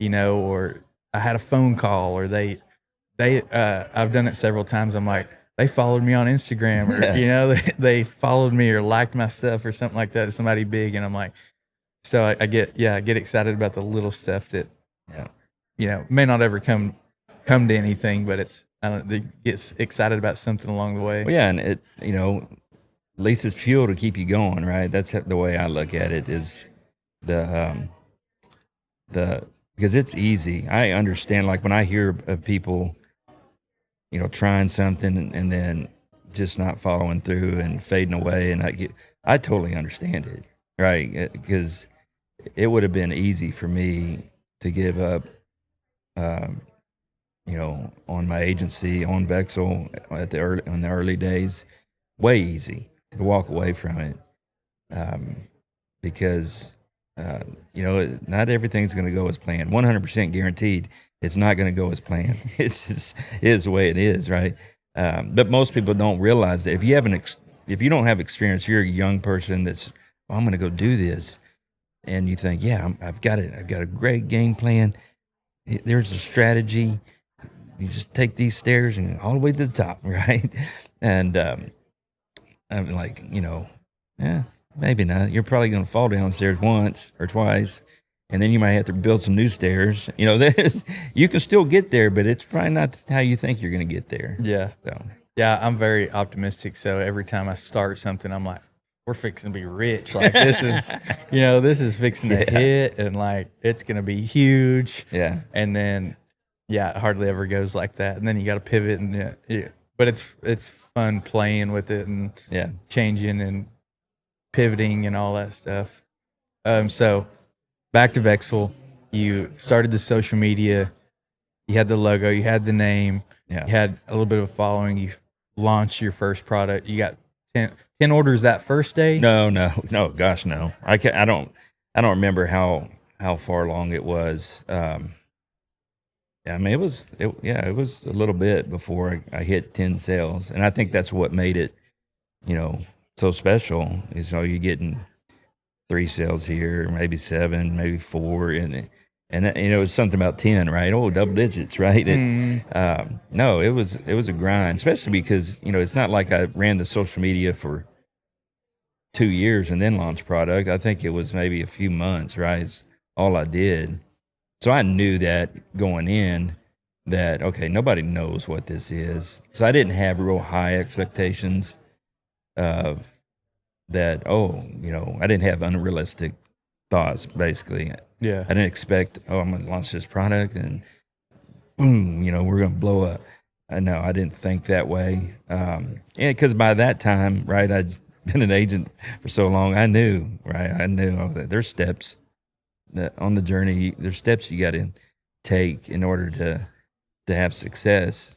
So I knew it just wasn't throwing up a few social posts and slapping a product on a page and bam, I'm done. Mm-hmm. I knew it was going to be a grind, but I needed it to be an easy grind because I had so much going on the other one. So it wasn't, that was the good thing about it. And,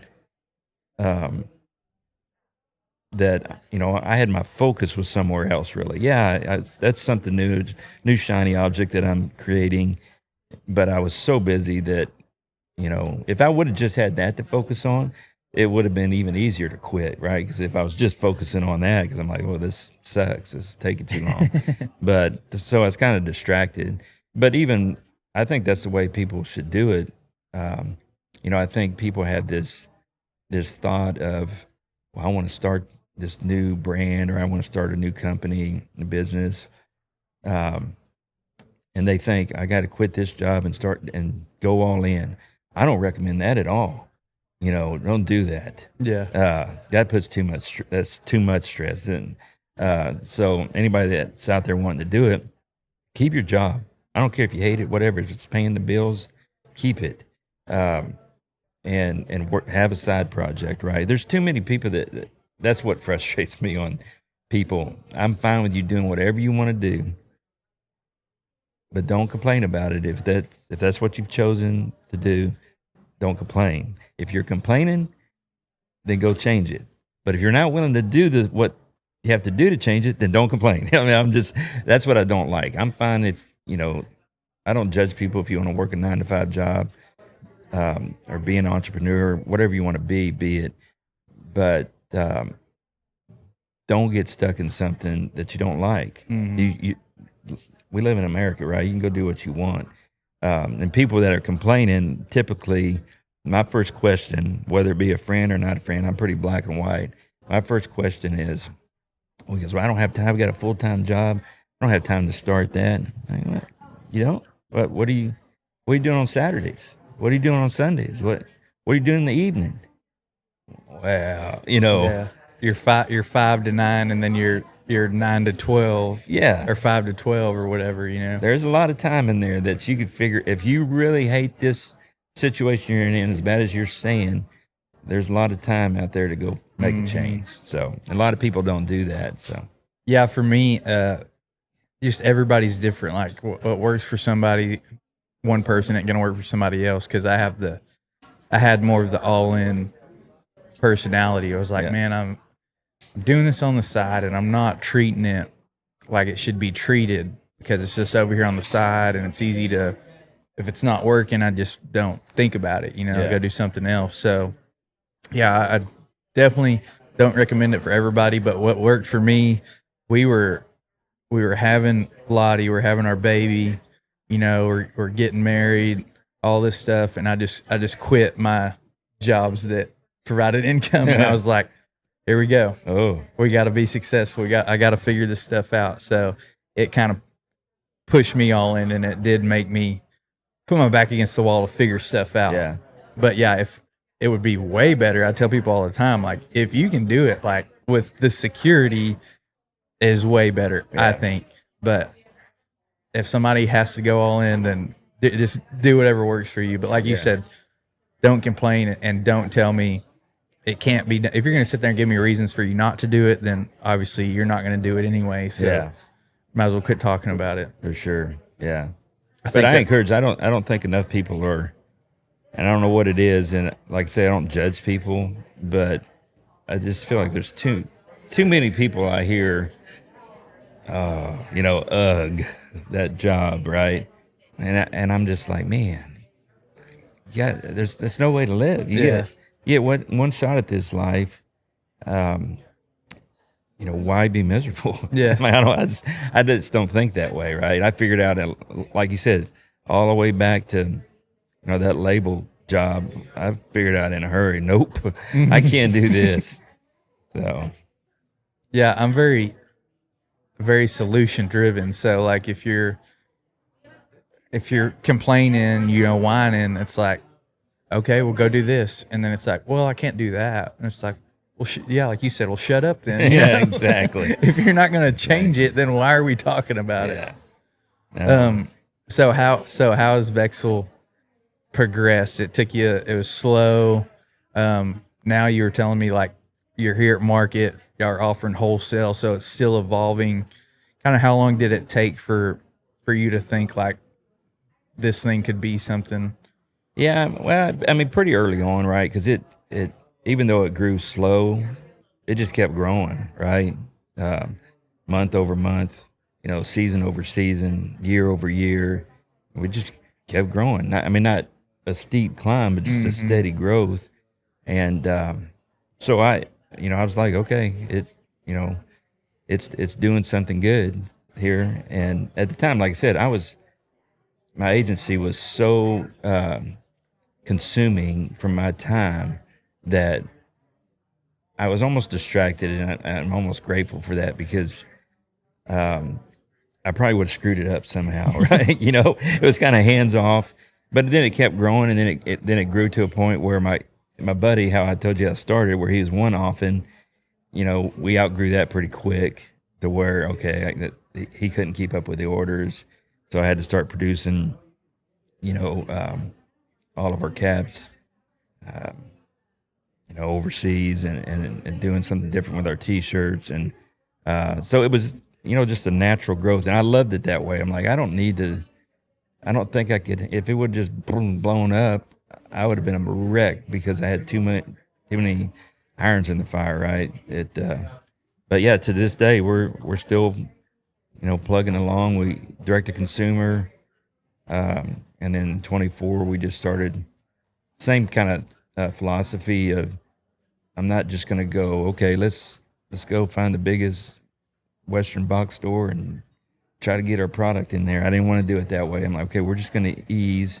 That's why we launched it in 24. We actually launched it in 2019. I did a soft launch of wholesale, started have a sales rep that was starting to talk to smaller Western stores. And then obviously COVID happened, and I shut it off in a hurry. Like, oh, yeah, that's not working. And then obviously 2020 for us, we had huge growth.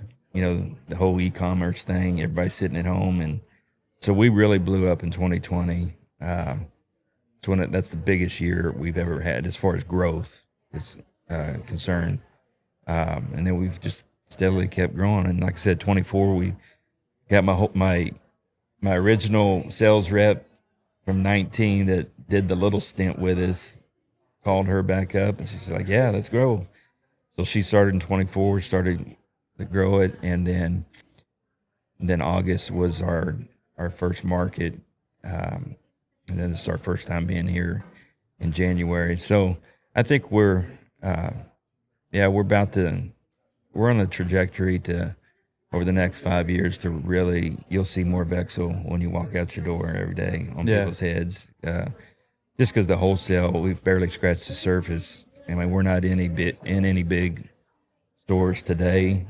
Cavender's, Boot Barn, Buckle, none of those, Murdoch's. But that's right around the corner. So yeah. And then how did you market it along the way? Was it a lot of social media? And I know you have the athletes. I've seen Vexel on Wesley Shala's vest at the NFR and stuff like that. Yeah. So are you using the athlete connection and then social media, or how all are you marketing? Yeah, the obviously the athlete was an easy thing for me because that's my other business, right? It's putting sponsors on athletes. And so like Derek Kababa, I've known him since he was 15. He's been wearing our product since he was 15. I didn't officially start sponsoring him until like 2018, maybe. It's the first time he walked into a PBR arena wearing Vexel logo on his gear. So obviously I get a discounted rate because I make that guy a lot of money on other deals. But yeah, so athletes have always been a part of it since then. But even before then, like Wesley Shala, he's been wearing our brand since he was 12. So, I started, putting our brand on younger guys that were maybe still in high school, just to try to get the brand out there. And I know how to pick talent, right?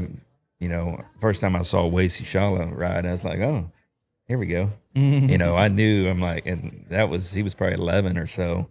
I'm like, yeah, that kid's going to do big things. So I latched on a few young kids that I knew that had big futures ahead of them. So that's part of it. Other than that, social media, obviously, that's, without social media, as much as I want to complain about it every day of my life, I couldn't have built this brand without it. Yeah, 100% I couldn't have. I could have, but it would have looked so different, especially for my bank account, right? It just would have been a different deal. But so yeah, social is just a part of life these days for any brand, right? So yeah, but outside of that, we, obviously we run social ads to drive people to our website for the direct consumer. And without that, we couldn't, that's what drives sales. And so, but socials, I think it's changing, right? With AI, and there's just a lot of technology come down the pipeline that is going to change the landscape of, how brands show up in front of a potential new customer. I think social is still going to be a part of that, but with this AI stuff, I don't know. I just feel a storm coming, right? It's going to be a shift here soon. I don't know what it is. I wish I knew, right? I wish I could make sure I get ahead of the game. Yeah. Yeah, we talk about that as AI SEO, making sure when somebody types in ChatGPT or whatever platform, what Western brands are out there, whatever the search would be, you want Vexel to show up on that. And then it's very new, but I think ChatGPT is, maybe when this comes out, they've already launched ads. It's right there. I've seen people talk about it, but I haven't taken the time to dive deep into it. But I think they're launching ads. And we talked about this on Casey Jones's episode. He says he uses Grok's AI because Elon, probably doesn't have a lot of interest in monetizing that platform, and retargeting you, whereas these other AI platforms are probably going to use that data on you to retarget you with ads of some sort and market back to you and sell you something. So yeah, there's a whole thing there on, it could be like Facebook ads were in the 2012 or whatever. Everybody talks about that, man. You put $1 up and make $10 off of it or whatever. So hopefully, and it gives a lot of people some opportunity. But yeah, I hope it's that way. Yeah. Back to, like, you brought up another point I wanted to ask you about. So you're talking about getting these young kids. Are you actively going out and looking for talent, like going to high school rodeos or college rodeos or something like that, trying to get young talent, junior rodeos, or like, how does that, are you out scouting or have somebody scouting, or are you not trying to really grow that as much? If you didn't hear Ben Hell's story on episode 69, you need to check it out. He's been earning trust in the cattle industry one handshake at a time since 1995 at Western Livestock. Western Livestock is proud to be family owned and operated, now with 5 locations: Oklahoma City, Woodward, Comanche, and Waurika, Oklahoma, and also Knoxville, Iowa. They're proud to do business the Western way, with honesty, integrity, and a handshake that still means something. You can join them ringside or stream their sales from wherever you are. Western Livestock, where a handshake is their word, cattle are money, and timing is everything. If you're looking to buy or sell, contact Ben Hale at 940-631-BEEF. That's 940-631-2333. Check them out on Facebook or westernlivestock.com. No, yeah, that's the way I used to do it. Like, I mean, I knew the talent pool as far as bull riding for sure. Before most people knew it was coming, because especially with social media, right? I use that as a tool for my agency on scouting who's coming down the pipeline as far as young bull riders. I mean, like with Derek Kababa, I used to raise bucking bulls too, and we brought bulls to an event down, I think it's in Vegas. But anyway, Derek was there riding. I watched him ride, and I was like, who's this kid? And I thought he's like 17, about, it's got to be close. And I went and introduced myself. I was 15. I'm like, oh, we got a few years. But so yeah, I always had my eye open. Who's going to be the next kid to come along that's going to make some noise on the PBR tour? And like Derek, I found him. I remember another guy that was an agent. When Derek showed up, well, he went. I was already talking to people about him, right? Brands, like, look, this kid's good. He's coming. Get ahead of the game. So at that time, my brother worked for Yeti. So obviously, I put a bug in his ear and showed him video. My brother rode bulls too, so he knows. And I showed him video, like, he's coming. It's like, let's do a deal with him. And he goes, I'll do a deal, but let's just wait.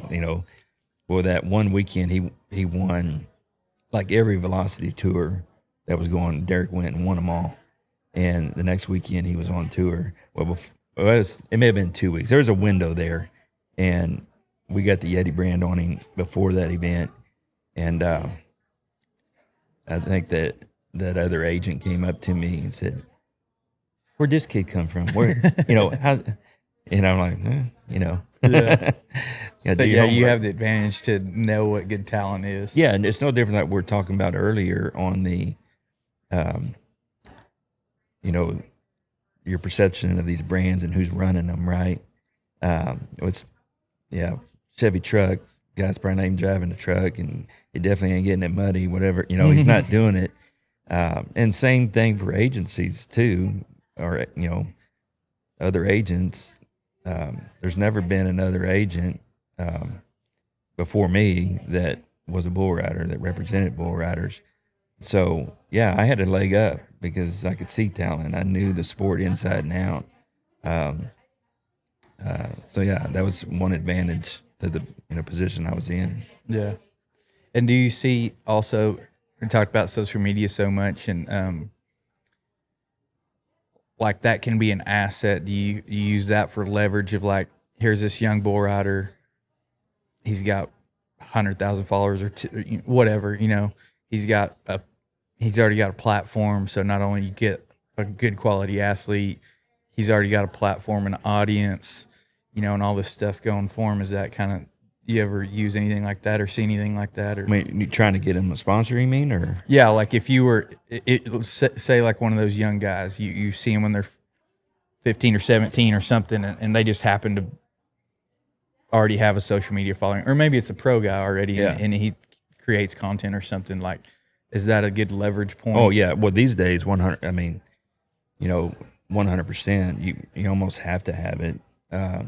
It comes with the deal. There was a transition period there on, social media wasn't a thing. So obviously had nothing to do with a sponsor proposal or me pitching an athlete, to then social media started to creep in, and it still wasn't. And then it was, what's his social following, right? I saw it. I had a front row seat seeing how these brands thought of social media and athletes and their following on social media. Because it went from, even when social media first started, that never came up, to it comes up every single time. Mm-hmm. So yeah, it's just part of the game now. You need to have a good following. You need to win. First and foremost, you got to be a winner. You got to be in the spotlight. But yeah, anymore, the social is just part of it. But yeah, back to your question on the agency. Yeah, we're phasing out. me and my business partner made the decision 3 years ago that keep the guys we got, and I'm not trying to get new ones. We're just phasing out. And I think it's just, sometimes life changes and you want to go a different direction. And for me, obviously, I've created this beast over here. This my side project turned into a monster that I've got to pay attention to now, right? And in order for it to go to the next level, I've got to be all in on it. So that was part of my decision to start to move away from being an agent, is just because I've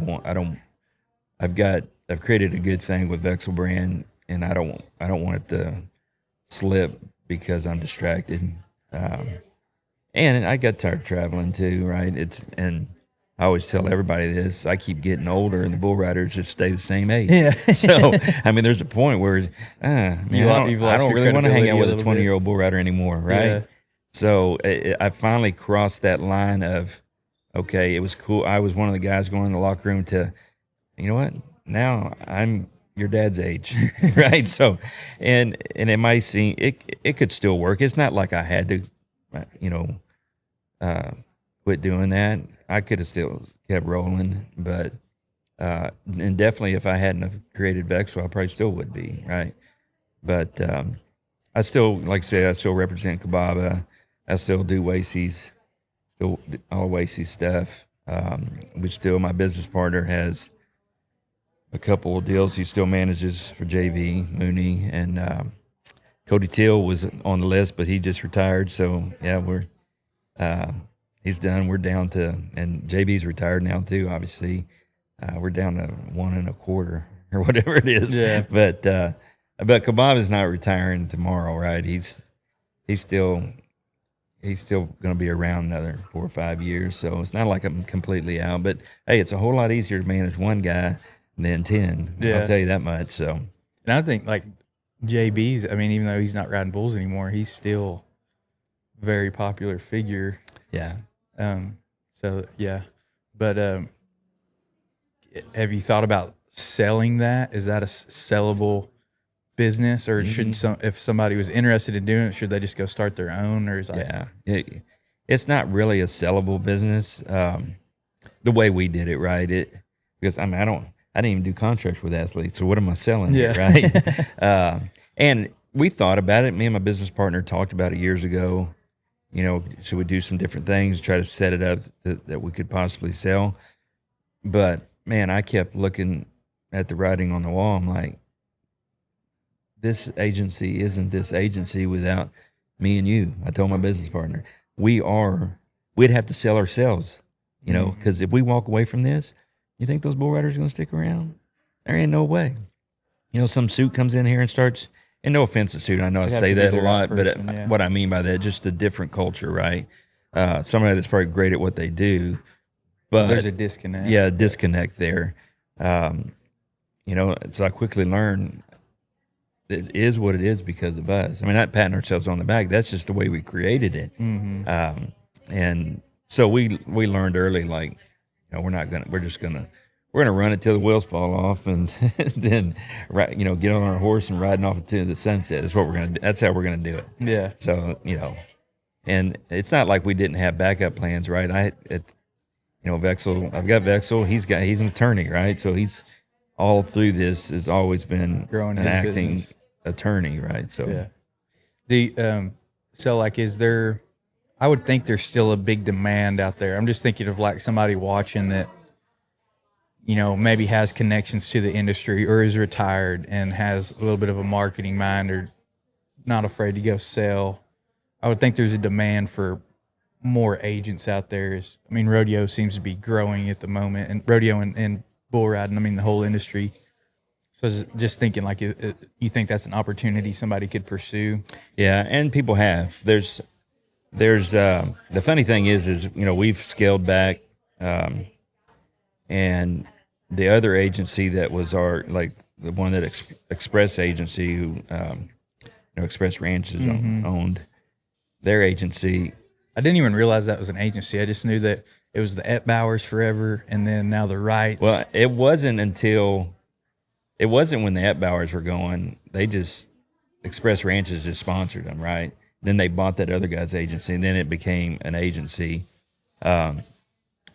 And we've kind of faded, and they've gotten out of it too. But there's a guy up in Canada that does a lot of hockey stuff and does a lot of rodeo guys, and he kind of took it over. Him and Tanner Byrne, which I think is the only second bull rider ever to be an agent outside of me. And so they're become the agency. They're representing the majority of the guys now in the PBR. But they have some rodeo guys too. But there's others that have popped up that I've seen. I haven't really paid that close attention to. I think I became kind of just numb to that over the years because I'm like, okay, good luck. You may do it, but probably not. But so I haven't really paid that close attention on who's doing it. I know Justin McKee's daughter's doing it. She called me and I told her, I'm like, I'll help you any way. I'll give you all my knowledge. Just call me anytime. And I actually saw her the other day. She came by our booth here at Market. So there's some people doing stuff like that, and her main focus is rodeo. So there's some people out there doing it. Chase Outlaw, who I represented for years, PBR rider, he was going to do it, and I helped him. I thought he started one, but I don't know if he's still doing it. I need to call him and see if he is. But I encouraged him to because I'm like, dude, there needs to be somebody out there that was a bull rider on tour that knows how it all works, representing these guys. So yeah, I think it just sounds to me, if you have that knowledge and the connections of this athlete side, somebody that's retired, like you said, knows a lot of people, knows a lot of connections, knows how it all works, and then can partner with a lawyer or, somebody that could handle, that could offset the connections in the corporate world or the negotiation lawyer world or something like that. I think it'd be great for somebody like that. Running a ranch today means managing far more than cows. You're balancing multiple enterprises, family partners, land bases, leases, inventory, equipment, and markets that move fast. But if your books and inventories live in the checkbook, spreadsheets, or buried inside of QuickBooks, you're always reacting instead of steering the business. Ambrook gives ranchers real managerial insight, not just bookkeeping. See profitability by enterprise or location, know whether hay is paying for itself, whether stockers outperformed cow-calf this year, or whether that rented pasture is worth keeping. Your balance sheet updates automatically and with ag-specific inventory management. You always know exactly what feed, inputs, and livestock you have on hand and what they're costing you. Tag receipts from the feed store, reconcile from the tractor, and eliminate the year-end scramble. Ranchers save up to 90% of bookkeeping time and finally get numbers they can trust for family meetings, lenders, and major expansion decisions. Ambrook is built for ranching complexity, not just generic small business accounting. Try it free for a month at ambrook.com/wealthy cowboy. That's AMBROOK.com/wealthy cowboy. yeah, I think so. I think there is an opportunity. I mean, things have changed in that PBR world with the teams. They have a team tour now, and they have the individual. So it's a little bit different. It's a different ball game, and that was probably it wasn't the sole reason we decided to fade away, but it probably had some impact. I could just see the landscape changing. It wasn't going to be what it was for all the years that I've been doing it. The January to November tour, a little break in the summer, almost 30 events. I knew like, okay, if you're going to try to incorporate teams in here, it's going to cut down the individual tour, probably less events, less TV time, shorter schedule. That's harder to sell sponsors, versus a full year season. And so that was probably, not a big major reason we decided to fade away, but it was incorporated into the decision, I think. Yeah. one skill, if you think somebody could work on one skill or work on one trait, develop one thing, what would you tell somebody to work on to just be successful in general, not necessarily just business, but in life, to be successful? Be consistent. Be consistent. Do the right things consistently. You can do the wrong things consistently, and you're going the other way. But consistency, I think, for me, is the key. No different than like with Vexel and building Vexel. Consistently, just that social media, make a post. I don't feel like it. Nobody's watching it. I don't care. Do it. Do it. Do it. Just keep taking this step. A lot of people, back to what I was saying earlier, keep their focus is on the end prize, and they get bummed out, and then they're going to stop doing what they need to be doing. Well, if you just wake up every day, take the step, be consistent about it. Before you keep your head down, before you know it, you're going to be somewhere. And I think that's what a lot of people are lacking, is just the consistency. And I learned that early on, just with a lot of things, and I started implementing consistency in a lot of areas of my life, and I just saw what it does. And so that would be one thing. I mean, there's probably a ton of things, but consistency is definitely a key player. What about advice for, you had a big identity shift, like you said, around 30, going from bull rider, and then you went to living in the city, 9-to-5 job, and you're talking about finding your identity. What advice would you give to somebody that's maybe going through that right now in the middle? They don't really know, one chapter's ended and they don't know where they want to go, what they want to do after that.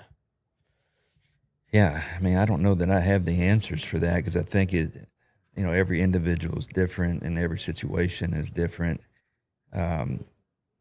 Don't beat yourself up. I would say that, because everybody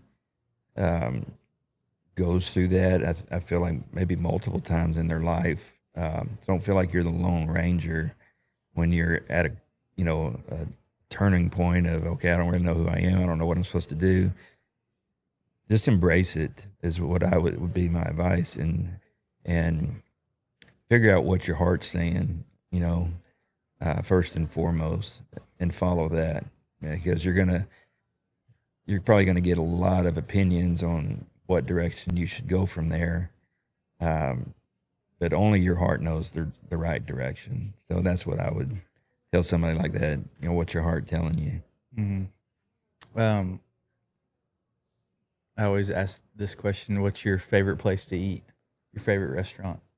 Ooh, it's always fun talking to somebody that's traveled a lot too, because it answers all over the place. I mean, I could probably name a ton of different places, but I'll just say the one that now in my life, there's a Mexican food place in Harper, Texas, Las Portillas or whatever. I don't know. I don't speak Spanish, but it's like 3 horses or something. And we'll get on a run where we hit that place every week, me and the family. And so that's probably it. I love Mexican food. So yeah, it's probably wouldn't be healthy, but you could eat it I could eat it every meal. Oh yeah, the same way. Sure.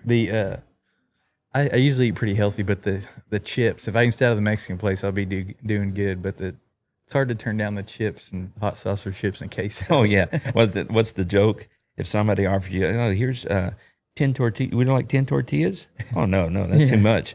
I mean, you're gonna 2 bowls of chips. 2 bowls of chips? Oh, absolutely. Come on. I'll eat that by myself. Yeah.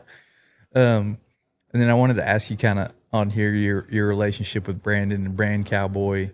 I think y'all are doing some business together. How's that been with Brandon dealing with Brand Cowboy? Oh, they're great. They're great especially for our brand, Vexil Brand. When you start talking about manufacturing and like no different than what you're talking about with your credit card services. You can deal with somebody that is in your culture. You can probably work with them better. Mm-hmm. And that's how I feel working with Brandon and Brand Cowboy, is he understands what I'm doing, my end goal with Vexel. Yeah. Because he understands the Western culture. So, that's why I love partnering with him. And they're great people. Yeah. And, we haven't been working together long, but the way it's gone, nothing but raves for me. Yeah. Yeah. They've done my Wealthy Cowboy Show merch. And I told them going in, I was like, I don't want it just to be, a bunch of stuff with my logo on it. I want it to be cool that somebody would wear, even if they didn't know what the show was. And really kind of did that. We had a meeting and, asked me a bunch of questions and stuff about the brand, where it came from, all this stuff. And they came up with some awesome stuff that I never would even thought of. Yeah. So yeah, it's been cool and really great products. So we are here in the Brand Cowboy showroom. Reach out to Brand Cowboy if you're interested in getting merch, anything like that done for your brand. And Horn Knot, of course, reach out to them. Where can they find Vexil? Vexilbrand.com. For sure. My phone keeps going off. Sorry. Vexilbrand.com or at Vexil Brand on any social. That is our handle for all socials, is at Vexil Brand. And then if you see it in stores, now that we're going wholesale, if you see, you're going to start seeing it in more of your, Western stores or farm and ranch stores. So, go in there, and if you don't see it, ask for it, and they can probably reach out to us and bring it in. Cool.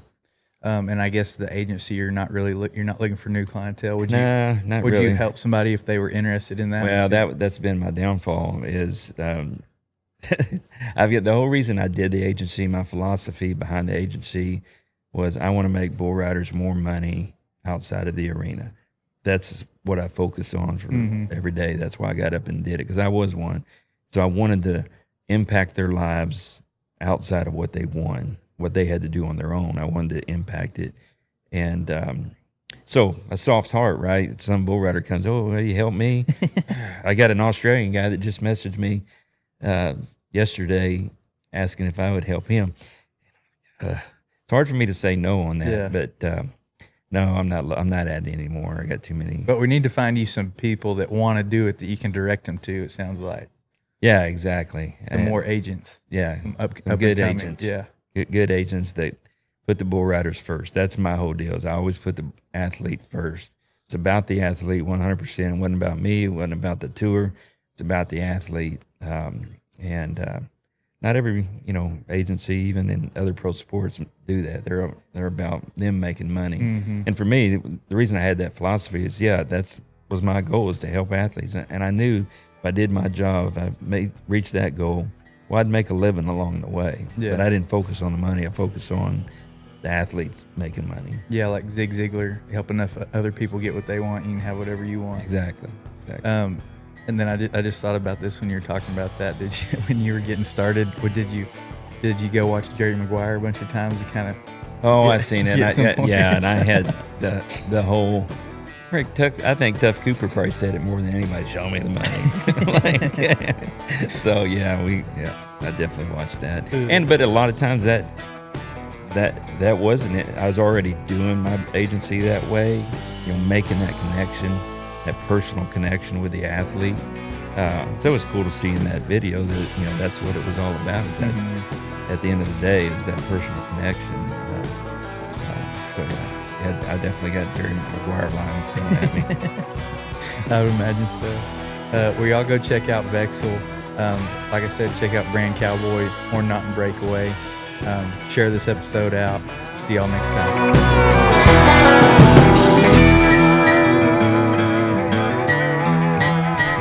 Real quick, if you're a listener of this show and you're serious about leveling up your income, your mindset, and your life in 2026, you need to join the Wealthy Cowboy VIP community. It's where the real action happens. You'll get exclusive discounts from our sponsors, VIP merch deals, early access to episodes, private Q&As, and I even pull questions from the group to ask our guests on the show. It's a crew of driven Western people pushing each other to grow.